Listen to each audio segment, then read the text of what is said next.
If you or someone you know has diabetes, you may have built up an extra supply of test strips and lancets. That's where we come in. We'll buy the supplies that you don't need and resell them to those in need to prevent waste. Help us make diabetes management more affordable. Visit us at teststripswithaz.com.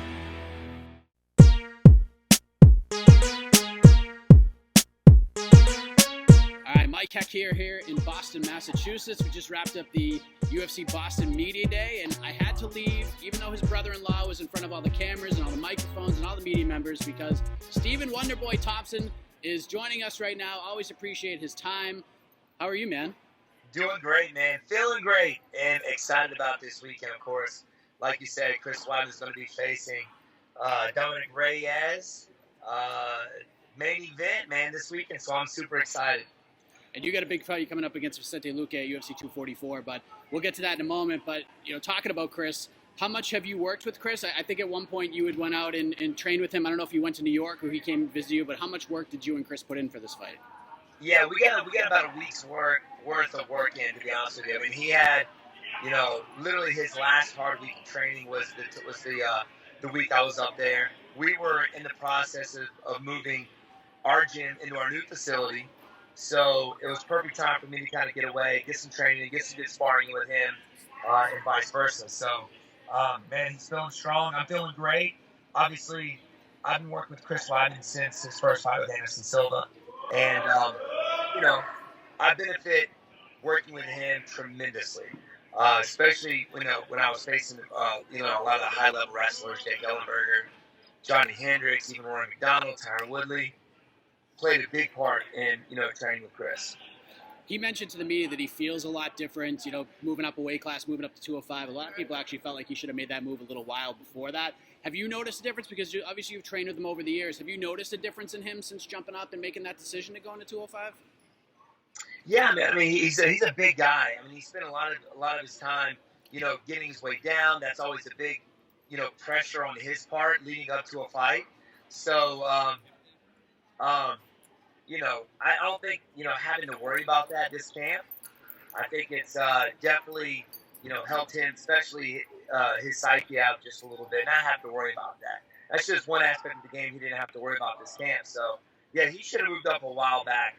I mean, he's bigger, he's stronger, and his cardio seems to be so much better. You know, not having to cut that weight, obviously. Being on the other end of, you know, Chris's punches and kicks, him being heavier and stronger, it's not fun. It's not fun.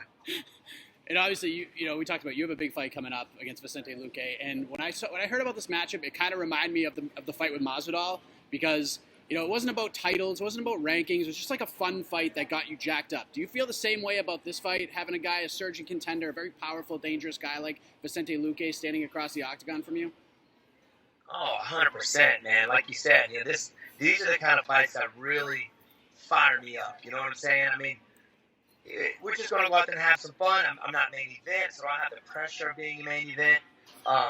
You know, it's literally a kickboxer versus karate stylist. And I'm pretty sure Henry Hoop had posted that up when we found out that we were going to be facing each other, which is Vicente's, you know, striking coach. This is just a fun fight, man. Vicente's on a 6-fight winning streak. Tough guy, Dutch kickboxer style, but he's good everywhere, you know, just like Masvidal was, like Rory McDonald was. Every fight starts standing up, and he's very good at what he does. So I'm definitely looking forward to this fight, for sure. It's a great matchup, and I think it, you know, he's on a rise. You're coming off the loss to Pettis, so I think it's like perfect timing for you to get a fight like that. Do you agree that this is just perfect timing to get a fight against a guy like Vicente who's surging? You can sort of build back your hype and then take his at the same time. Oh yeah, definitely. I mean, you know, he's got a lot of hype around him, you know, after his last win against Mike Perry. That flying knee was just brutal. But yeah, man, it really is. Coming off of a loss with Anthony Pettis, first time I've ever been knocked out. I literally took the entire summer off just to make sure my head's okay. But not only that, you know, I've been fighting since I was 15 years old for, you know, 20-something years. Have you ever trained with Vicente before? No, I haven't, actually. I haven't. I'm not really sure. I know he trains with Henry Hoop, but, you know, along with some other high-level strikers as well. But, no, I haven't. I mean, the guy's got a good attitude, good coaches around him. He's motivated, which is going to lead up to a very exciting fight, I believe.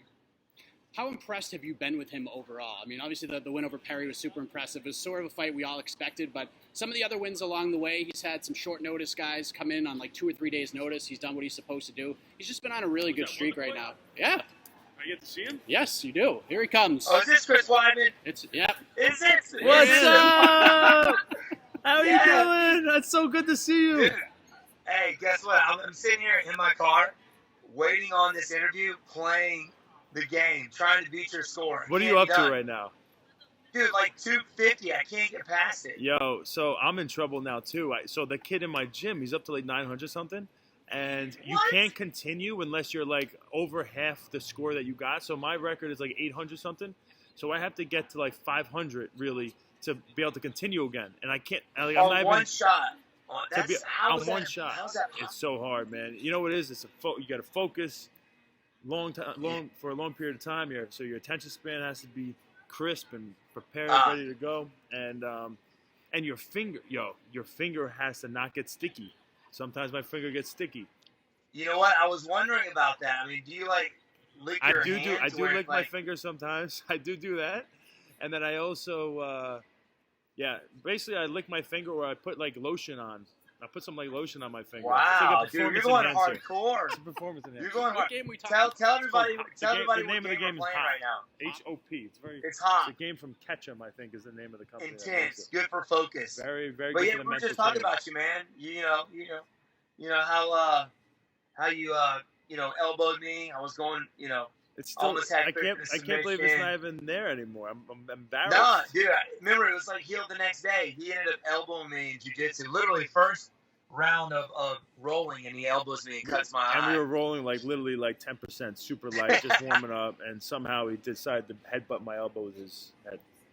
I tried to take him out with my eyeball. Yeah. So yeah. that's what it is. Dude, how you feeling, bro? You feeling good?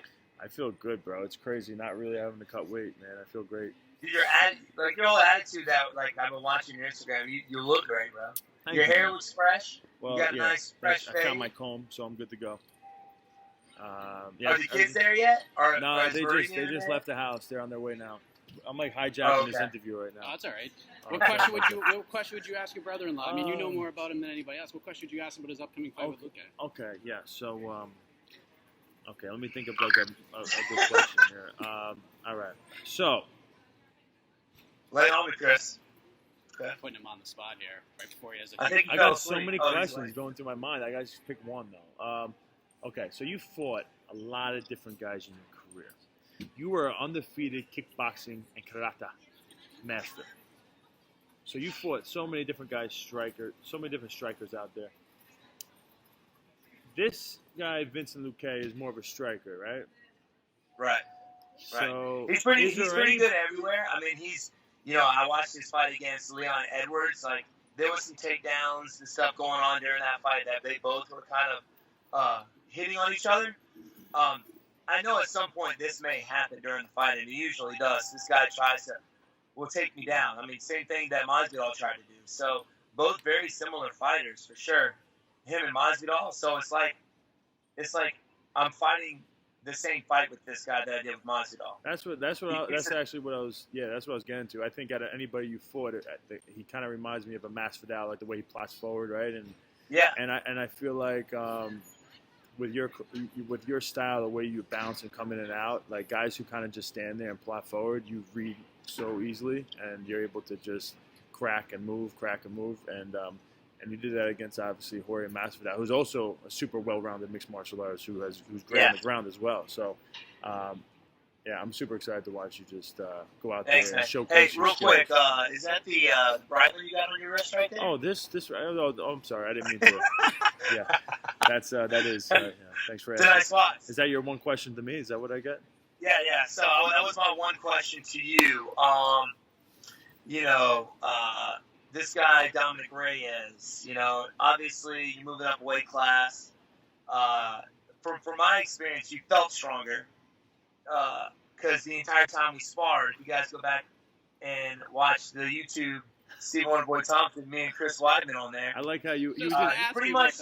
trash. He pretty much throws me around. I'm on my back the entire time. You definitely feel stronger, man, for sure. Oh, I appreciate that. You're welcome, man. You're welcome. Like, obviously, you have your game plan, and we don't want to give that away. Yeah. But how does my striking and his striking differ? Differ? Yeah. Oh, I mean, well, you are like, so he's big, he's strong, and he's athletic, but you're more athletic and a way better striker, more of a precision striker, more profound in your attacks. You're able to mix it up better from punches to kicks. You're way quicker. You're just way better. You're just way better of a striker. He's there he is. He's bored. I feel like he's almost like he's like a up and coming type of kickboxer that's pretty good, not great. But that's like his one thing that he's dangerous at because he's a big kid. You know what? I was just thinking the other day, me and Chris Weidman had the exact same record. How crazy is that? That is We crazy. had the exact same record. Yeah. Now we're gonna let's keep that going, but only in the win column. That's right. That's what I'm saying. Get this dub. Yeah. I get that dub. We keep moving forward. But you have one tie. I do. I have one draw. That's it. Yeah. Everything else is pretty much virtually identical. Yeah. Virtually identical. I have one question for you, Chris, if you don't mind. Yeah. Have you subscribed to his YouTube channel? I did. It's actually the only YouTube channel I've ever subscribed to. Ever? That I can remember. And definitely in the last 5 years because I think I might have the same one for a while.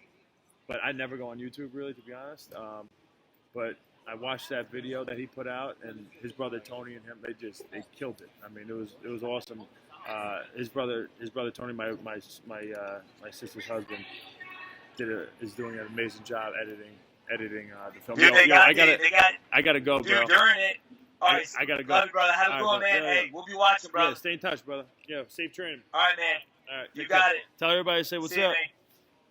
You got it, man. They actually swapped out the better looking dude next Look to at you. this. Jay, That was just a what's warm up, bro. up? That was just a warm up. I got all the tough Now we questions got the for you. good-looking guy on, huh? Hey, I'm trying to keep up with you, bro. All right, what question do you have for him? Chris, give him one. Why don't you give him one?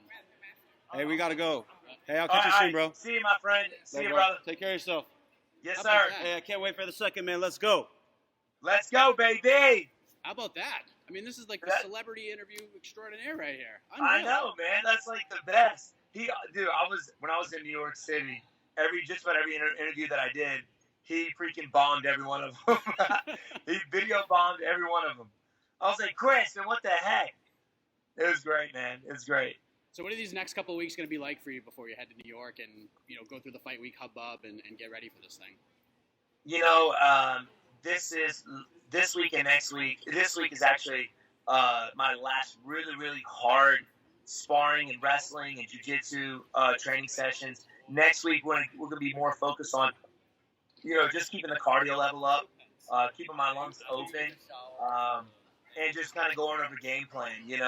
So this is literally the last hard week right now, and then obviously 2 weeks from now is the week of. We're more focused on the weight cut, but also kind of keeping the lungs open too. So while I'm there, I'll still do 5 5-minute rounds. Anytime I have a 3-round fight, I always do 5 5-minute rounds. Always in that championship mindset. Does MSG still have that same feeling for you? I remember the first event you were there. It was so cool, and then you did it again. Like, what does the third time feel like? Does it still have that same sort of magic behind it? Oh, yeah, man. I mean, New York City is the spot. I know they say Vegas is like the fight capital of the world, but I think New York is. The vibe that happens there, I think it's because everything's so close together, too. So you kind of you feel that energy leading up to a fight. Fans are there. They're right outside your door. They're fired up and pumped up. And New York is kind of like my home away from home anyway. I spend a lot of time there, a lot of time in Long Island as well. So I have a lot of fans there, and every time it just gets better and better. Do you feel like a different fighter since the Pettis fight? Do you feel like with the time off, it's hard because I was asking Joe Lozon about this during the media day. I was like, is it amazing that the sport can still surprise you? That you could still grow and evolve after all this time? And he was like, yeah. He goes, you never know what's going to happen. Do you feel the same way? Like that this sport just, even after all these years in combat sports, it can still surprise you in a lot of ways of what you can learn and how you can grow? Oh yeah, 100%. And that's what makes this game so exciting and one of the fastest growing sports in the world. That this game has never stopped evolving, and I don't think it ever will. I mean, the fighters are so different from when I first came into the UFC till now. It's ridiculous. It goes to show, experience in my first knockout, my last fight. It goes to show that you can expect, anything in this game. I mean, I was out there beating Anthony Pettis. Next thing you know, I'm waking up in the back. Like, what happened, So, yeah, man, I mean, it's definitely evolving, definitely getting better each and every day, and so am I. So I'm 36, will be 37 in February, and I'm still learning, man. Still evolving, still getting better. And that's what I love about this sport. That's what I love about the fight game. I have to ask you about this. I know we're kind of running out of time here, and I appreciate you always jumping on. But we heard about the BMF title. You and Max Holloway are vying for the nicest title. I don't know how we're lettering that. Obviously, BMF. That's not really. We don't say those kinds of words in our genre. But between you and Max, like you can't pick two better guys to represent this. But let's start a little debate here. Why should you earn that title over Max? Just in terms of what you guys have been able to do. I mean, Ariel said that if he could have his kids put your poster on his kids' walls, it'd be like an amazing thing. So why should you be the champion over Max? You know what? That's a very good question. It's kind of hard to say because Max, not only is he, and which is why I'm such a fan of him as well, because of his attitude, his positive attitude, not just in a win but in a loss. I mean, he's a family man as well. I mean, he's got a kid who goes to every one of his fights. He's actually a big part of his, pre-fight warm-up or his, what do they call it? His, the open workouts? Open workouts. And, I'm a huge fan of that, man. That's why I like Max so much. But, then again, I can kind of say I'm right there with him. I can say he's a little bit more deserving because, he is champion. He is the champ. But I'm pretty sure I'm right even with this guy. Okay, I'm considered one of the nicest guy in the UFC. I've always respect my opponents. I don't have any youngins. I don't have but I have like 600 kids back home that watch every move I make in the in my karate program. But I think it's funny how the whole thing started up. The whole nicest MF belt is hilarious. I think it's great, man. I don't know it's cool that he jumped on. He jumped on and was like, talking trash in a super nice way. And I'm like, jeepers, man. I think it's great, man. I don't know where my jurisdiction ends here, but I'm going to make a ruling right now. There's no champion. You and Max are the nice guy tag team champions of the world. How about that? Dual champions. I like it. Two champions right there. There you go. You guys could tag each other in and pretend to be nice when the other guy's having a hard day. Like, I like this. We'll attach you guys. Thank you. That's the way we roll, baby. Stephen Wonderboy Thompson getting ready to fight Vicente Luque at Madison Square Garden. UFC 244 coming up in just a couple of weeks, and I always appreciate your time, man. Before we let you go, let the folks know where they can find and follow you on the web. We got to plug the YouTube channel. That's huge. Let the folks know where they can find and follow your stuff. Yes, so on Instagram and Twitter, you guys can follow me at Wonderboy MMA. Facebook, Stephen Wonderboy Thompson.